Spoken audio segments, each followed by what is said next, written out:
नमो नमः छात्रों, इस वीडियो में हम लोग संस्कृत शिक्षा विभाग राजस्थान द्वारा संचालित कक्षा 7 विषय संस्कृत की पुस्तक के छठे पाठ का अध्ययन करेंगे।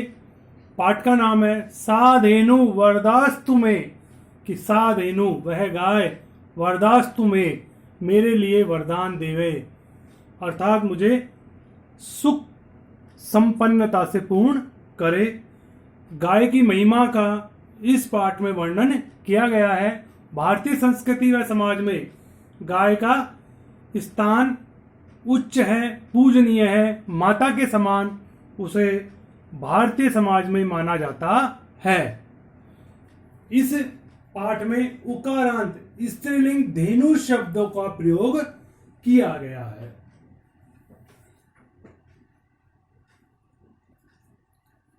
अस्माकं भारत देश कृषि प्रधान देशो अस्ति।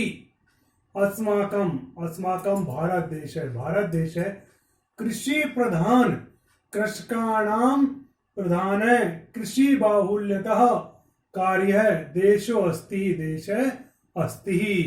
अस्माकं भारत देश है, हमारा भारत देश कृषि प्रधान देश है, देश अस्ति।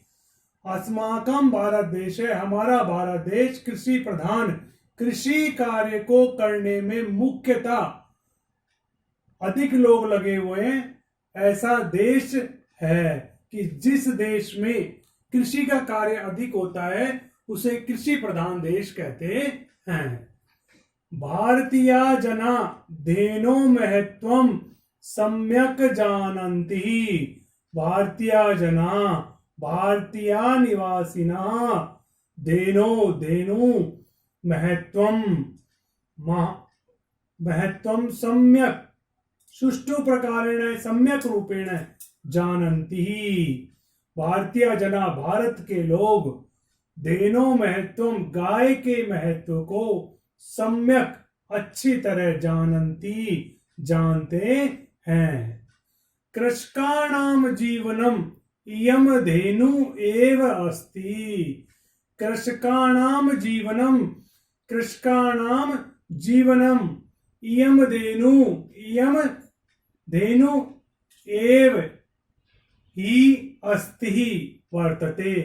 किसानों का जीवन, इयम धेनु यह गाय, एव ही अस्ति है, किसानों का जीवन मुख्य रूप से क्या है? ये गाय ही है।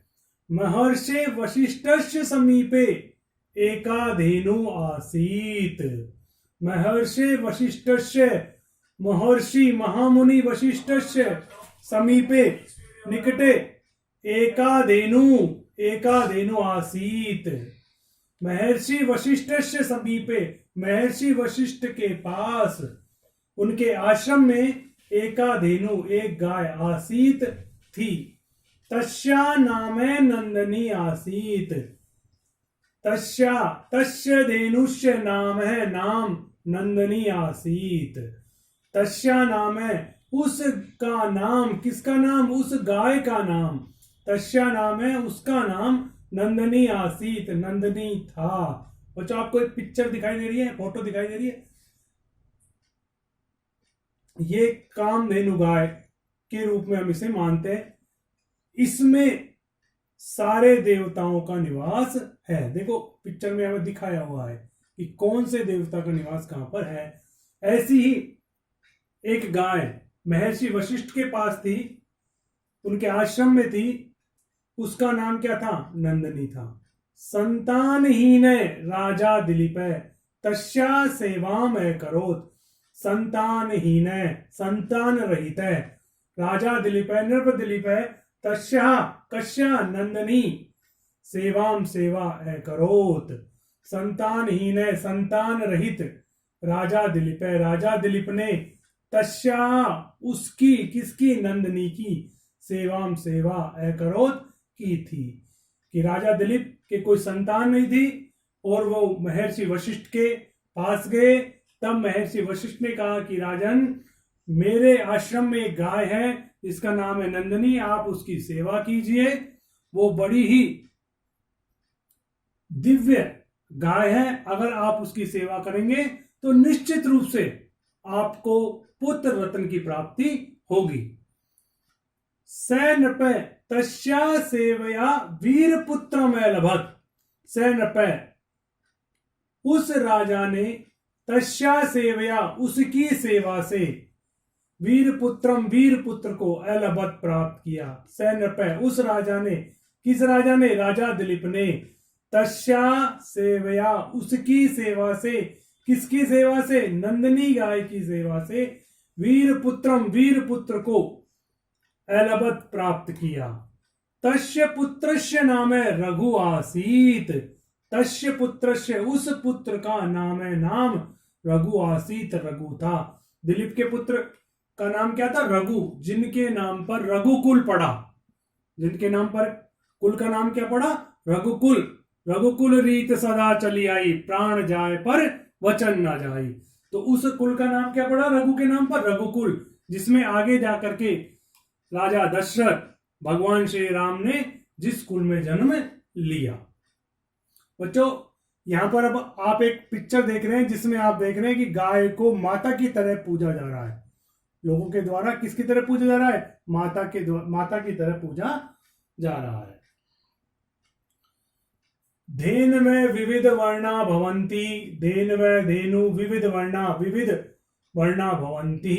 धेन में गाय, विविध वर्णा, अनेक रंग की भवंती, होती हैं। आप लोग देखते हैं आपके समाज में अलग अलग रंग की गाय मिलती है। देखिए यहां पर, देखिए ये सफेद और भूरे कलर की गाय है, ये सफेद और काले रंग की है, ये पूरे भूरे रंग की है, ये बिल्कुल सफेद रंग की है।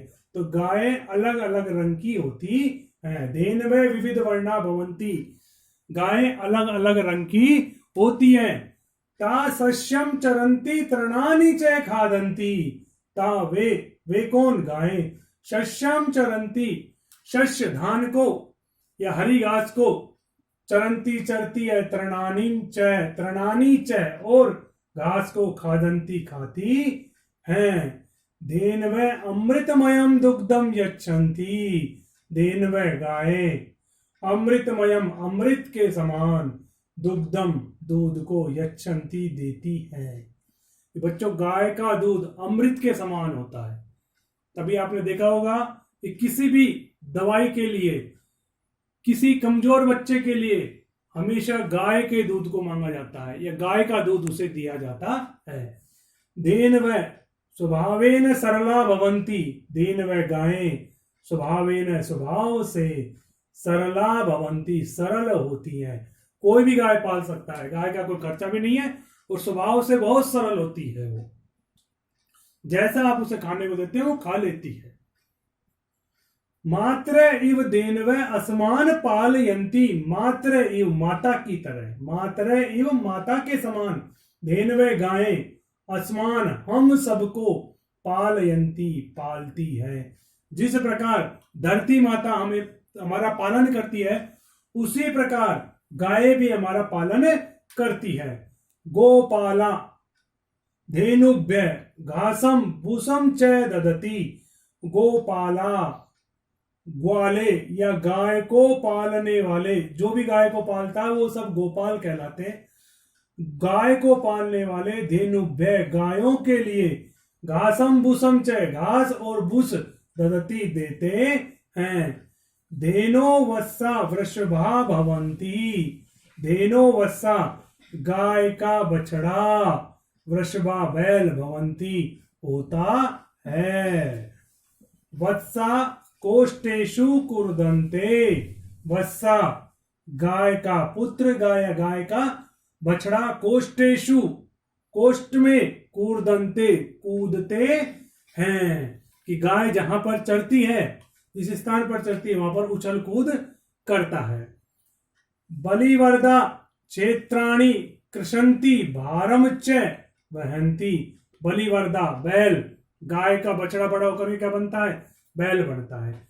वो बैल क्षेत्राणि, खेत को, कृषंती, जोतता है, च, और भारम, भार, वजन को, वहंती, ले जाता है। बच्चों, वर्तमान समय में बैल का प्रयोग कम हो गया है। नहीं तो प्राचीन काल में बैल को खेत में जोतने के लिए हल में लगाते थे तथा बैलगाड़ी द्वारा सामान को इधर से उधर ले जाने का काम भी किया जाता था।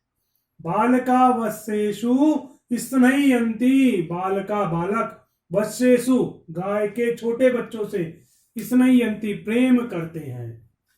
धेनुना दुग्धम पीत्वा वत्सा बलिष्ठा पुष्टा च भवन्ति, धेनुना दुग्धम गाय का दूध पीत्वा पी करके, वत्सहा गाय का बछड़ा, बलिष्ठा बलवान, पुष्टा च पुष्ट च पुष्टा च पुष्ट शक्तिशाली, भवंती होता है। कि गाय का दूध पी करके बैल या गाय का बछड़ा बलिष्ठा बलवान और पुष्ट होता है।